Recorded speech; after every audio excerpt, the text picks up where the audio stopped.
పూర్వం ఒక అందమైన అడవిలో ఒక పెద్ద మర్రి చెట్టు ఉండేది. ఆ చెట్టులో చాలా పక్షులు ఇల్లు కట్టుకొని నివసించేవి. ఆ అడవికి దగ్గరలో ఒక ఊరిలో దొరికే ఆహారం తింటూ పక్షులకు అన్ని హాయిగా జీవించేవి. ఆ చెట్టులో ఒక బద్దకపు కాకి కూడా ఉండేది. ఆ కాకి ఏ పని చేయకుండా చెట్టుపైన తన ఇంట్లో నిద్రపోతూ ఉండేది. వేరే పక్షులు కష్టపడి తెచ్చుకున్న ఆహారాన్ని దొంగిలించి తింటూ చెట్టుపైనే నిద్రపోతూ ఉండేది.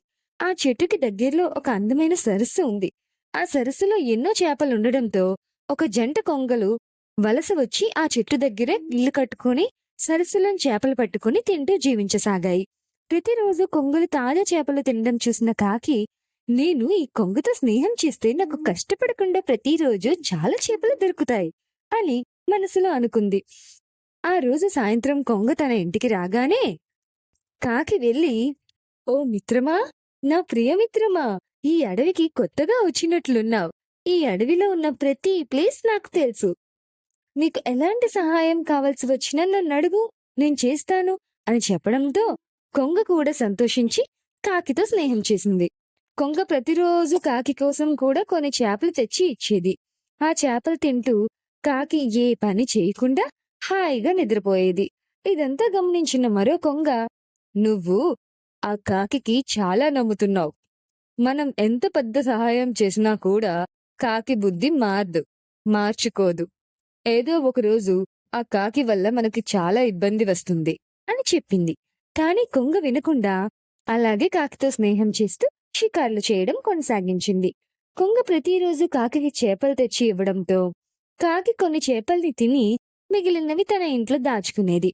ఒకరోజు ఆ అడవిలోకి ఒక వేటగాడు వచ్చాడు.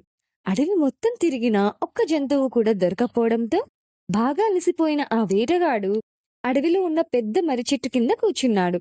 అదే సమయంలో ఆ చెట్టు పైన చేపల వాసన రావడంతో ఆ వేటగాడు చెట్టు పైకెక్కి చూడగా కాకి ఇల్లులో చాలా చేపలు ఉండడంతో ఆ వేటగాడు ఎంతో సంతోషించి ఆ చేపల్ని తీసుకొని వెళ్ళిపోయాడు.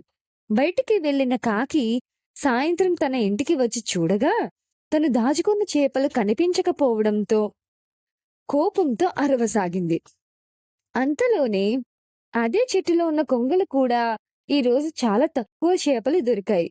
సరస్సులో నీరు తగ్గిపోవడంతో చేపలు కూడా తగ్గిపోతున్నాయని మాట్లాడుకుంటున్నాయి. ఆ మాటలు విన్న కాకి కోపంతో కొంగ దగ్గరకు వచ్చి, ద్రోహి! నీకు చేపలు దొరకకపోతే నా ఇంట్లో ఉన్న చేపలు తినేస్తావా? నీకసలు సిగ్గు ఉందా? అని తిట్టింది. ఆ మాటలు విన్న కొంగ చాలా బాధతో, మిత్రమా, నేను చాలా కష్టపడి ప్రతిరోజు నీకోసం చేపలు తెచ్చి ఇస్తాను. కొన్నిసార్లు నాకు దొరకకపోయినా కూడా నీకోసం నా చేపలు కూడా ఇస్తాను. ఈరోజు నీ చేపలు నేను తీసుకోలేదు అని చెప్పింది. కాని కాకి అవేమీ పట్టించుకోకుండా తిట్టేసి వెళ్ళిపోయింది.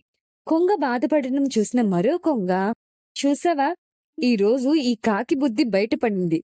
ఆ కాకికి నువ్వు ఎంతో సహాయం చేసినా కూడా తన అవసరం కోసం నిన్ను తిట్టేసి వెళ్ళిపోయింది. ఇప్పటికైనా నిజం తెలుసుకో అని చెప్పింది. కాని కొంగ, కాకి తన మిత్రుడు. తనేదో కోపంలో నన్ను తిట్టాడు.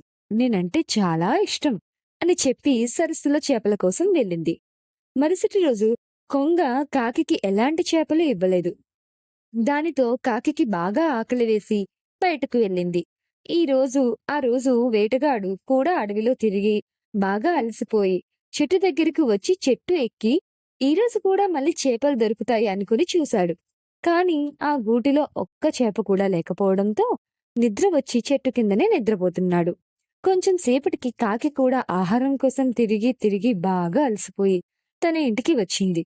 చెట్టు కింద నిద్రపోతున్న వేటగాడిని చూసి కాకి అతని పైన రెట్ట వేసింది.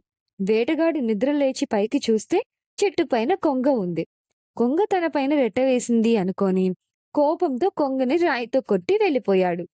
కొంగకి బాగా గట్టిగా దెబ్బ తగలడంతో కోలుకోవడానికి చాలా సమయం పట్టింది. అది ఎండాకాలం కావడంతో సరస్సులోని నీరు చాలా తగ్గిపోయింది.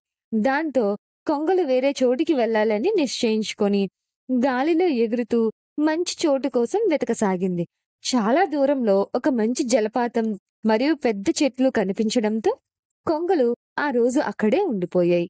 ఈ విషయం తెలియక కాకి కొంగపైన ఎలాగైనా పగ తీర్చుకోవాలి అనుకొని ఆ రోజు రాత్రి ఎవరికీ తెలియకుండా ఊరిలోకి వెళ్లి నిప్పు తీసుకొని వచ్చి కొంగ ఉన్న ఇంటికి నిప్పు పెట్టింది. ఆ మంటలో కొంగ కష్టపడి కట్టుకున్న ఇల్లు మొత్తం కాలిపోయింది. మరుసటి రోజు ఉదయం కొంగ తన ఇంటికి వచ్చి చూడగా మొత్తం తన ఇల్లు కాలిపోయి ఉండడంతో చాలా బాధపడింది. రాత్రి జరిగింది చూసిన చిలుక కొంగకి జరిగినది మొత్తం చెప్పింది. కొంగకి బాగా కోపం వచ్చి వెళ్లి కాకిని తన పదునైన ముక్కుతో బాగా పొడిచింది.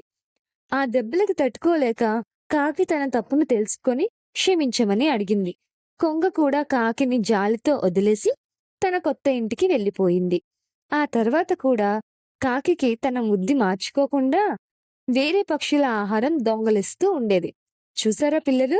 మనం బాగా నమ్మిన వాళ్ళే మనల్ని మోసం చేస్తూ ఉంటారు. చెడ్డవారితో స్నేహం ఎప్పటికైనా ప్రమాదమే.